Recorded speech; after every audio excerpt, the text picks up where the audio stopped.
Stuck in the Middle by Tai Verdi should sound something like this.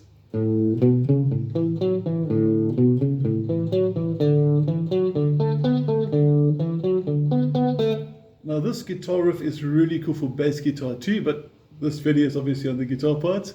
Please make sure you've got the PDF with you as well, and let's get started. We're looking at the first part, which is going to sound like this. So we're going to zoom up close now on your fretting hand and see how it goes. Basically, we're playing it with fingers 1 and 3, your first and ring finger the whole way through. And it starts off with an open 5th string, which is on the count of 1. On the second count, 1 and 2, you also play fret 2. So the fret 2 and the count of 2 just happens to be coincidence. And you go from fret 2 to fret 4 to fret 0, all in succession. So it's 1 and 2 and 3. Okay, one more time. 1 and 2 and 3. Now, I'll explain the palm damping later. Let's first see what the fretting hand does. After you've done that 2, 4, 0, you cross over to the D string, your 4th string, fret number 2, 2, 4, 2. Now, remember, when we count the strings, we count from the bottom. This is string number 1, that is string number 2, string number 3, string number 4. The 5th string is where we started. So one more time, I'm going to count you in. If you want to play through with me slowly. 1 and 2 and 3 and 4 and you'll notice over here that the trick to this riff is making sure that your hand doesn't move much, that your fingers do all the work. And your second bar is exactly the same. So bar 1 and bar 2 together slowly. Are you ready? 1, 2, 3, 4 and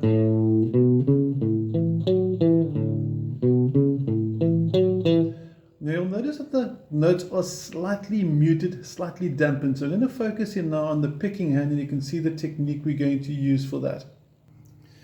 With your palm damping, you've got your bridge over here, the saddles of the guitar, this part over here. If you've got an acoustic guitar, there's normally a white bridge that goes over here. The trick is to let your palm rest so it's slightly on the saddle, slightly on the string. So if your hand is off the string, you're going to have this. And you can hear all the notes are ringing. If my palm is too far forward, I get this. Too much damping over here. So what you do is you find that sort of sweet spot roundabout over here on the guitar. So the skin, your flesh of your palm is resting on the string roundabout here, sort of like that. So your note is still clear. You can hear the pitch of the note. So you can hear the pitch and you can hear the effect of the muting too. It's as simple as that. And normally on tabs they say PM for palm muting. That's what they're referring to, palm damping. Okay, got the first and second bar. Let's have a look at what happens with bar number 3 now. Okay, third bar is sort of identical to the first bar. You can actually hear it. I'll play the third and fourth together. And the only real difference between the first bar and the third bar is it's moved 1 string down. So you're starting on the 5th string for the first 2 bars. And then the 3rd and 4th bar starts on the D string, your 4th string. And that's pretty much the same thing, just 1 string down. Excepting if you look at the very last bar, instead of going 2, 4, 2 like that at the very end, 2, 4, 2, it goes 4, 4, 2 at the end of that. So if you compile the whole thing together, and I want to now do left and right hand together so you can see the fingers moving, you can see the pick picking, you can see and hear similarities, and listen carefully for that 4th bar for this. Instead of, you can hear the difference in that 3rd and 4th bar. I'm going to now zoom in to left and right hands. Here we go. 1, 2, 3, 4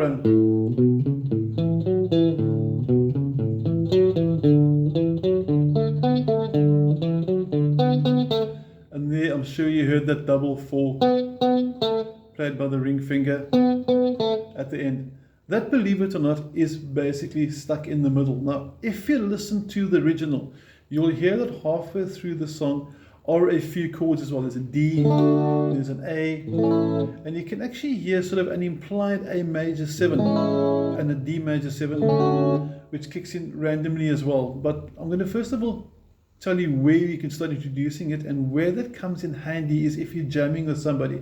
So say for example you're going and you're playing that, your mate then can play an A chord, for example. But let's focus in onto the fretting hand, just quickly go through those chords. Now normally for A, fingers 1, 2 and 3 should look like that. The diagram is on your PDF file as well. But for this song over here, I would actually just take my first finger and place it flat across fret number 2 from string 4 downwards. And I'm only going to strum strings 5, 4 and 3, maybe string 2 as well. So we're going to play this. And that rhythm you can actually hear in the background, and he does variations around it. A little bit of palm damp, all down strokes, 1 and 2 and 3 and 4 and 1 and 2 and 3 and 4. It sounds really cool against that. The two guitar parts will work really well together. When you change to the D, I'll show the voicing now, you simply strum from the D string, from the 4th string. And just think of the basic rhythm. He doesn't keep it constant the whole way through. He sort of plays around with it.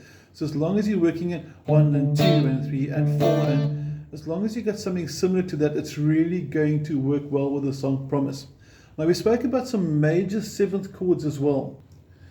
If you listen carefully, the tab that I took this from, I sort of borrowed the tabs from Ultimate Guitar, just the voicings, the shapes. Obviously everybody knows A, but they mention that there's an A major 7, and they're quite right. That doesn't come in all the time, but especially for the choruses. Try an A major 7 instead of the A. There's the A, and you go, and it's got that sort of dreamy open sound to it. An A major 7 starts with finger 1 on the 3rd string 1st fret, middle finger goes to the 4th string on the 2nd fret, and the ring finger onto the 2nd string.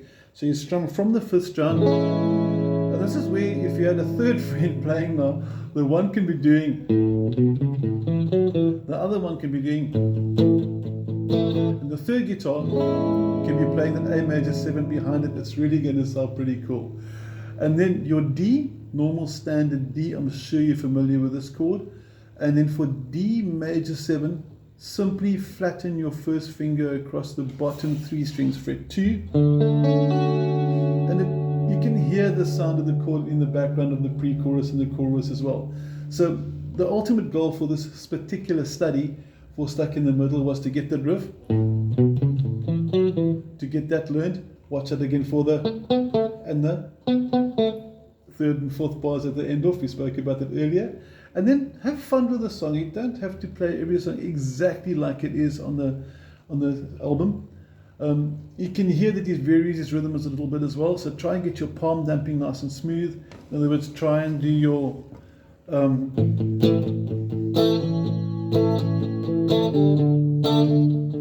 can see I'm changing from the A to the D there with the fretting hand. It sounds quite cool. And then later for your verses, and your D to D major 7.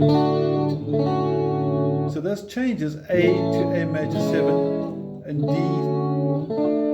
to D major 7, really work well for this song. So a few new chords, A major 7, D major 7, a really cool guitar riff as well. And a very, very nice song with some good humor. I definitely suggest jamming along with this. Everything you've seen in this video will work with the original. It's been tried, it's been tested, and I hope you have an awesome week. Enjoy the song. Take care.